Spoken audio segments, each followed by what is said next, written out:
the Satan, the Malach HaMavet, the Yetzer Hara, the one that put you in this situation in the first place, at least enticed you to do what it is that you did, his goal after he made you fall is to keep you there. You fell, you made a sin, whatever that sin is. The goal is to keep you there. Why? Because if you stay now that you realize that you sinned, he's going to tell you, see, you're a loser anyway. Why even try to do tshuva? As you learned today, that one of the amazing things that we did at the Bet HaMikdash is that anytime somebody made a sin by accidentally turned on the light on Shabbat, he forgot it's Shabbat. Forgot. He had to bring a korban. He had to go take a sheep or a cow, some type of korban, and take it to the Bet HaMikdash. Meaning he had to spend weeks just on this accidental sin. No one even saw it, because they knew that HaKadosh Baruch Hu runs the world, and he saw it. They had to shut down their business, or leave their employees running the business by themselves. Who knows what the employees are going to do while they're gone.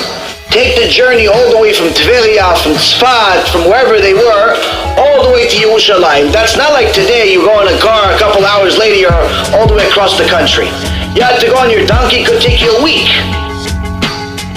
Kadosh Baruch Hu spoke to Avraham Avinu. And Avraham Avinu said to him, Hashem, what's going to happen when my kids sin? He says, we're going to have the Bet HaMikdash. He says, yeah, but what's going to happen when there's no Bet HaMikdash? It's destroyed, and they sin and it gets destroyed. He says, I'll have them pray. Their prayer will be the replacement of the sacrifice. Which means that every time you pray to HaKadosh Baruch Hu, Shachrit, Mincha, Arvit, it's a replacement for the sacrifice. There are other things that are a replacement for sacrifice. Certain types of learning, certain types of actions, and so on. But nonetheless, the main thing that every Jew does in order to bring the korban, bring the sacrifice, offering to HaKadosh Baruch Hu, to say I'm sorry for the accidental sins and even the purposeful ones, is we pray. But what is the Rambam really telling us here? He's telling us, if you are a Mechalel Shabbat, or you are a Kofel, you believe in Buddha, you believe in J.C. Penney, you believe in yourself, you believe in some rabbi that died, you believe in something that's heretical, guess what? Your korban is not accepted. Meaning you could pray to Hashem until you're blue in the face. It's not accepted. You come to a shul, they cannot count you as part of a minyan. Why? You're a kofel. You're not considered part of Amcha. That's what the Rambam is saying. And if the first two proofs weren't enough, I'll give you the last one, which is also Rambam in Chot Shabbat. Chapter 30, last halakha, the 15th halakha. It says the observance of Shabbat and the prohibitions against worshipping false deities are each equivalent to the observance of all of the mitzvot of the Torah, and Shabbat is the eternal sign between the Holy One, blessed is He, and us.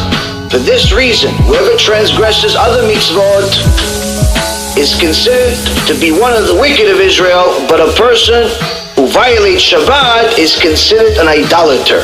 It's a very big difference here. You can make sins. It's not good, but you're still part of Am Yisrael.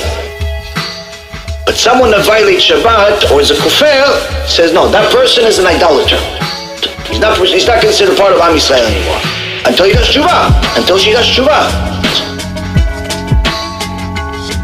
Both of them are considered to be equivalent to Gentiles in all regards, meaning that the idolater or the Mechalel Shabbat are considered 100% the same things or treated in the same regards as the Gentiles. In all regards, not the good ones, the bad Gentiles, the ones that pray to J.C. Penney. Therefore our prophets praise Shabbat observance, saying, happy is the man who does the following, and the mortal who holds fast to it, who keeps the Shabbat without desecrating it.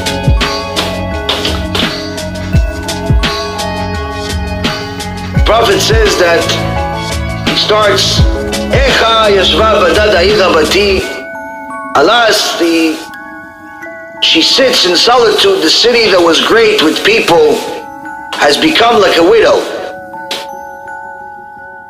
The greatest among the nations, the princess among provinces, has become a tributary. She weeps bitterly in the night, and her tear is on her cheek. The type of disaster that happened at the Bet HaMikdash was something that made the Holocaust seem like a child's game. It's of no comparison. There was literally a river of blood from city to city that was 3 feet high. That's how many people they killed. They made chomot, they made the walls, giant walls of bodies. That's how many people died. Millions and millions of people. It's hard to understand, how is it that they killed so many? How come we didn't fight back? Same question is asked about the Holocaust. How is it that we didn't fight back? 6 million.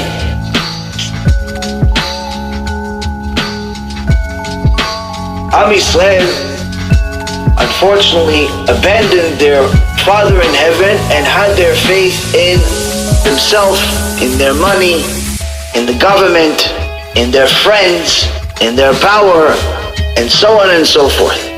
And that's why the prophet says, Kol rea bagduba ayula leoivim. He says, all our friends have betrayed her, they have become our enemies. I'll show you how all of them, in one shot, Hashem yilachem aleinu, turn into enemies. The money turns into enemies, the government turns into enemies, everything that you had, that you trusted in, I'll turn it all into enemies. So HaKadosh Baruch Hu rebukes us starting with that. He turns all of the things that we relied on into our enemies. Hashem yilachem. Then he says, he continues in verse 3, Lo matzah manoach, that the exile was so difficult, we found no rest. No matter where we've been over the last 2,000 years, Rabotai, Am Yisrael has had nice sections of time, nice periods of time, like we're having right now, Baruch Hashem. But for the most part, if you look at the last 2,000 years, it's been one big tragedy. Now, HaKadosh Baruch Hu wants to bring us Mashiach. He wants to bring us the salvation. He wants to build the Bet HaMikdash.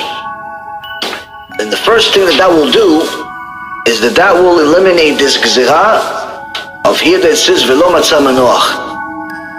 Only thing is going to do something is if you do something. Do something about it. First, it starts with our own tshuva. It starts with us starting to fix ourselves. We can't be hypocritical. We have to do something by ourselves. We have to fix ourselves, rebuke ourselves, be strong.